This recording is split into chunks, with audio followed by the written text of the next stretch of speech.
kiremeshejwe n'urwego nshingwabikorwa rwa leta y'u Burundi kibaye mu gihe turiko twinjira mu ihinduka mu bikorwa bijanye n'umusaruro ndetse n'umuryo biba bijanye kimwe twita mu gifaransa budget programme.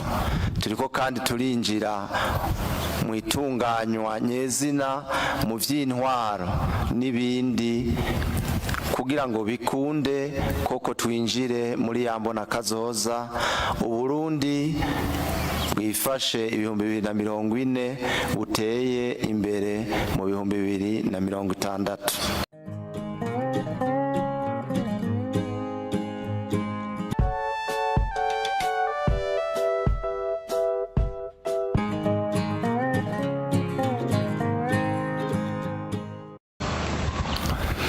Muri uno mwaka w'ibikorwa 2025 ushira 2026 turiko turasozera urwego nshingwabikorwa gwitwayeho ishigwa mu ngiro nyezina ry'ibwirizwa rishinga intwaro kuva mu ntara gushika ku mitumba muri ya ntumbero yo kwegereza ubutegetsi abenegihugu, aho intara zavuye kuri 18 zija kuri 5, amakomine ava ku 119 aja ku 42, amazone ava ku 339 aja ku 451, imitumba n'amakartier biva ku 2910 bija ku 3036. Aho rero twahereye gutunganya ivy'amategeko duhereye mu bushikiranganje kubera ubushikiranganje nka bwose buza buri mu ntara no mu makomine. Duhejeje ivy'amategeko twaciye tuja kuvyerekeye abakozi kuva mu bushikiranganje gushika muri zone. Twaciye tubanza gutunganya gushasha amazu ya leta yose ari mu gihugu, aho twasanze yari yarahebwe, ayandi akoreshwa ivyo atagenewe, ayandi nayo hari ndetse n'abayagize ayabo. Ubu ibisata nka vyose mu ntara no mu makomine birafise aho bikorera kandi heza, kuko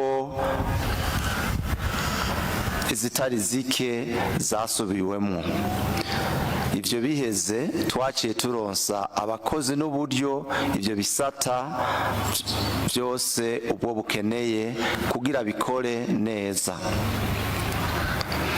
Turazi ko hariho ibitaratungana neza kubera umuhini mushasha utera amabavu, ariko nutugorane duto duto turiko turatorera umuti haba mu bakozi canke mu bikoresho. Guhera muri uno mwaka w'ibikorwa uburyo bwahora butunganirizwa mu bushikiranganje bwinshi buzotunganirizwa mu ntara maze burungikwa mu makomine. Ivyankenegwa abenegihugu bahora baja gusaba mu bushikiranganje vyinshi bazobironkerezwa mu ntara. Ivyo bahora baja gusaba mu ntara vyinshi babironkerezwa mu makomine, ivyo basaba mu makomine babironkerezwe mu mazone. Nguko ubutegetsi bwegereye abenegihugu. Wa mwanya mwahora mutekera impamba nk'ugiye gushengera mugiye kuwukoresha mu vy'iterambere. Tumaze imisi tukarihiriza ubwenge abagenwa muri ivyo bisata vyose kugira bamenye ivyo bajejwe, ivyo abenegihugu babitezeko, bongere bamenye n'ingene bategerezwa gukorana. Izo nyigisho tugiye kuzikomeza aho tuzobona hose bikenewe. muri iyo ntumbero yo gushikira imbonakazoza Uburundi bwihaye no kwegereza ubutegetsi abenegihugu, haherutse gushingwa amasentare kuva hejuru gushika ku rwego rwa zone. Ivyo vyaje gupfunyiriza urugendo abitura ico gisata c'ubutungane. Turazi neza ko abakora muri ayo masentare badakwiye, ari naco gituma leta yamaze guhamagarira abifuza gukora muri urwo rwego ngo biyandikishe baheze bahiganwe, hanyuma baze mu mazone, mu makomine ndetse no mu ntara kubasukurira. Tugiye guha akazi muri ico gisata c'ubutungane abacamanza n'ababafasha barenga 4,000 muri uno mwaka. Ivyerekeye aho gukorera, leta irazi ko hariho amasentare amwe adafise aho akorera hashemeye. Arabijeje ko bigiye gutunganywa neza muri uno mwaka w'2026 ushira umwaka w'2027. Mu gisata c'indero, uno mwaka twariyumviriye kugira ico duhinduye kugira abaregwa boroherwe n'ubumenyi bwisununure kugira tubandanye dutera intambwe.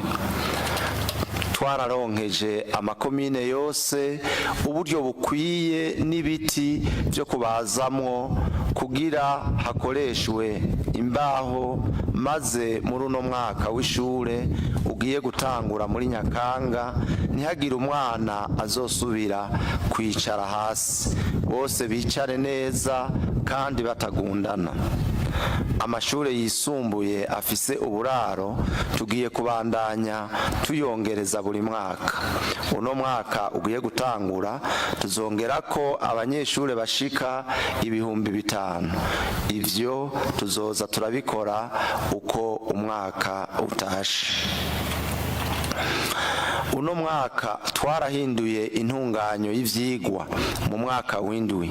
Ihangiro kukaba ari ukugarukana umwaka w'icumi kubera twasanze ko vyatumye ubumenyi butera bugabanuka. Mu vyatumye ubumenyi butera bugabanuka harimwo ukwiga umwanya muto.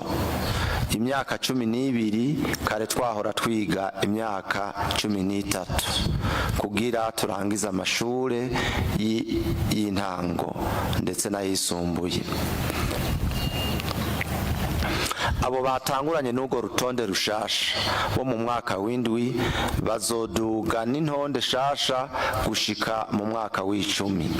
Muri ca kibazo c'abahiganirwa kuja mu mashure y'akarorero, abazoba bafise amanota meza bataronsa amahirwe yo kuja muri ayo mashure y'akarorero, tugiye kubashira mu mashure afise uburaro mu mwaka w'indwi twishunze ibibanza tuzoba dufise. Kaminuza y'u Burundi igiye gusubira kugurura uburiro kugira abanyeshure basubire gufungurirwa mu buraro. Izo ngingo zose niziriko ziza korohereza abaregwa kugira hiyongera ubumenyi, tubandanye tugana imbonakazoza atawanja wangura. Mu mibereho myiza ntawogira amagara meza atagira isuku. Mwarabonye itegeko shikiranganji risaba umwenegihugu wese gutunganya neza aho aba n'ibibanza bihurirwamwo na benshi. Tuboneyeho n'akaryo ko gusubira guhimiriza mwese kuri rirya tegeko kumwe wese rimuraba kandi asabwa kurishira mu ngiro ku neza ya twese. Twongera kandi dushimira umurindi abarundi bose bariko mu kurishira mu ngiro, kandi turashima twongera dusaba n'abatarabikora ngo bahamvye abandi. si rirya tegeko gusa, hagiye gusohoka n'irindi rihamagarira umuntu wese guterera mu gutunganya neza amabarabara aca imbere y'impangu ku basanzwe baba mu bisagara canke mu bigwati bisa n'ibisagara. Umuntu wese azosabwa gukora aho asangiye n'uwo bahahurira kugira iryo barabara aho urupango rw'iwe rugarukira mu kuhashira ya mabuye twita pave. Leta izoterera mu gukora ibitarugwa n'imifurege minini kandi uburyo bwarategekanijwe. Twasanze ayo mabarabara yubakishijwe amabuye twita amapave yofasha cyane mu by'ubutunzi n'iterambere kuko ibikoresho byose tubikura ngaha mu gihugu c'iwacu atana kimwe kiva hanze. Igisata c'amabarabara kigiye kwitwaho gusumba kuko turiko dukora ibishoboka byose kugira buri province ibe ifise ibikoresho bikora amabarabara yavyo, kanatsinda basigaye bafise abakozi bakwiye kandi babishoboye. Ntacobuza rero ko ibikorwa nk'ivyo twovyikorera dushize ingufu hamwe, ino mbona kazoza tuzoyishikira umwe wese ashizemo ukuboko, kandi twobamenyesha ko twamaze kuyinjiramwo kuko ivyo bikorwa tugenda turakora kimwe kivuyemwo dukora ikindi bizodushitsa burundu kuri iyo hangiro, kandi tubandanya tuyishikako turiko turavyinovora kuko bigenda vyorosha ubuzima bwa misi yose, ku munsi, ku kwezi, ku mwaka. Twarakoze n'ibindi byinshi biza byorohereza umwenegihugu, ariko intambamyi ntizabuze, ariko byose tugenda turabitorera umuti bivanye n'amikoro igihugu gifise. Nk'icerekeye igitoro, murabona ko ari ikibazo gihanze isi, ariko turagerageza gusabikanya ico turonse, tukemera no guheba amakori kugira ntikiduge nk'uko muvyumva ahandi canke mu bindi bihugu. Ikibazo c'ifumbire turabandanya twita ku rutare kugira iboneke ku gihe, naho intambamyi zitabuze bivuye ku mikoro n'ibibazo vy'umutekano muke urangwa aho izo fumbire zisanzwe zizanana na cane mu buryo bukorwa mu iryo fumbire ngaha mu gihugu cacu.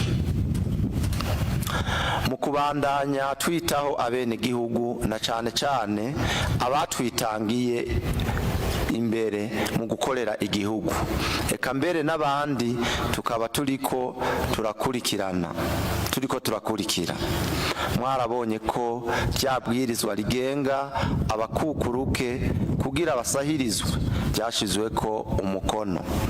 Amategeko merekeza yaramaze kwigwa agiye gusohoka. Turanabamenyeshe ko n'abakukurutse imbere y'irya ngingo yashikirijwe na Sebarundi mu 2020 batibagiwe kugira nabo bisununure muri kajya gahamba bahora baronswa n'ibigo byo gutegekaniriza kazoza abakozi. Imyidogo y'uko ubuzima buzimvye ko rero leta yogira ico ikoze kugira bwisununure iradushikira, ariko umuti nuko twese twohaguruka tugakora kugira duhangane n'ivyo bihe. Vyose bizova ku musaruro igihugu kironse. Umusaruro w'igihugu nawo uva kuri twese. Duhaguruke kandi tunigisha abana bacu gukora, ntitubarere mu myidogo kuko tuzosanga twabahaye akarorero kabi cyane, gutyo kazoza kabo dusange ataco turiko turabafasha. Kino kiganiro gitunganijwe hasigaye iminsi mike ngo abanyeshure baje mu buruhuko. Duhamagariye abavyeyi kubakundisha ibikorwa, kubareresha ya ndero yo kuziko, mubarinde amarigara maze bazosubire ku ishure baruhutse neza kandi bagize n'ico basize baranguye mu miryango. Ivyo vyose rero twadondaguye tubikesha amahoro n'umutekano bisasagaye mu ntara zose, amakomine yose n'imitumba yose bigize igihugu cacu ciza c'u Burundi. Ayo mahoro n'umutekano nyene nivyo vyatumye abenegihugu dushobora kuguma turangura imigambi itandukanye yo kwiteza imbere mu bisata bitandukanye vy'ubuzima, bikaba ari ibintu bishimishije. Mwaravyiboneye neza ko mu myaka ihaciye vyari bigoye kurangura umugambi urama, koko twama turi ntibuca bivuye ku ngorane z'umutekano zari mu gihugu cacu. Ntihaze hagire ubahenda ngo abace mu ryahume, mwame muzirikana ko ahatari umutekano ata kintu na kimwe gishoboka atari amaborogo n'amarira, ariko ahari amahoro n'umuhoro uramwa, ahari ubumwe naho agashato k'imbaragasa kifuka batanu. Ayo mahoro nyene n'uwo mutekano nivyo vyatumye leta ishobora kurangura ibitari bike mu vyo yiyemeje. Tukaba tubona neza ko uwo mwaka w'ibihumbi 2025 ushira umwaka w'ibihumbi 2026 ugiye kurangira dufise umwimbu ushimishije. Ku mwimbu w'impeshi muriko murasarura tubasabe kuwubungabunga, ntimuwumarire mu masoko, mwirinde abikika mukiza baza kubagurira umwimbu wanyu ku giciro ntica nikiza. Ikindi naco nuko mwokwibuka ko mu mezi 3 ari imbere mu kwezi kwa Nyakanga abana bazoba basubiye ku ishure. Muziganye rero kugira ngo ibibondo vyacu ntibize bibure ibikoresho vy'ishure n'amafaranga y'ishure. Tubandanye rero duharanira iterambere twisunze imbona kazoza y'igihugu cifashe, intumbero yo kuba igihugu cifashe mu bihumbi 2040 kikaba igihugu giteye imbere mu bihumbi 2060. Ntihagire uwigira sindabibazwa. Ino mbono kazoza iraturaba twese. Umuntu wese akoze hama tugahuriza hamwe tuzosanga twashitse kwihangiro tutabizi. Nagira rero mbonereho akaryo ko gushimira bivuye ku mutima cyane nyene icubahiro umukuru w'igihugu cacu ciza c'u Burundi, General Major Evariste Ndayishimiye. We adahengeshanywa kwitwararika ineza y'abarundi na kazoza kacu. Shimire nabo turi kumwe mu rwego shingwabikorwa rwa leta y'u Burundi. Ndabamenyesha kandi ko na twebwe dukora tutiziganya kugira Uburundi n'abarundi dukomeze dutera intambwe. Sinorangiza ntashimiye abarundi bose na cane abitanga mu kazi kabo ka misi yose kugira ngo turonke umwimbu mwiza. Abandi nabo bagikwega amaguru bihanure bikubita gashi, ubundi bwo bosanga barasizwe mu iterambere. Nico gituma tubasavye kuva ibuzimu bakaja ibuntu, birinde abansi b'igihugu usanga atakindi bakora atari ugukokeza bakwiragiza ibihuha bitagira aho bifatiye ngo baducanishemwo, kandi abarundi turabavukanye. Muri uno mwaka w'ibikorwa tugiye kwinjiramo hazobamwo igikorwa c'itora ry'umukuru w'igihugu. Ndabasavye kudasamazwa n'iryo tora, tugume ku kivi tumenye ko amatora aba tukaguma dukeneye ibidutunga n'ibitunga imiryango yacu. Si amatora ya mbere tuzoba twitabiriye, tuzoyitabira dutekanye kandi turi ku kivi. Imana yame ihezagira abarundi n'abarundi. Murakoze cyane. Murakoze namwe.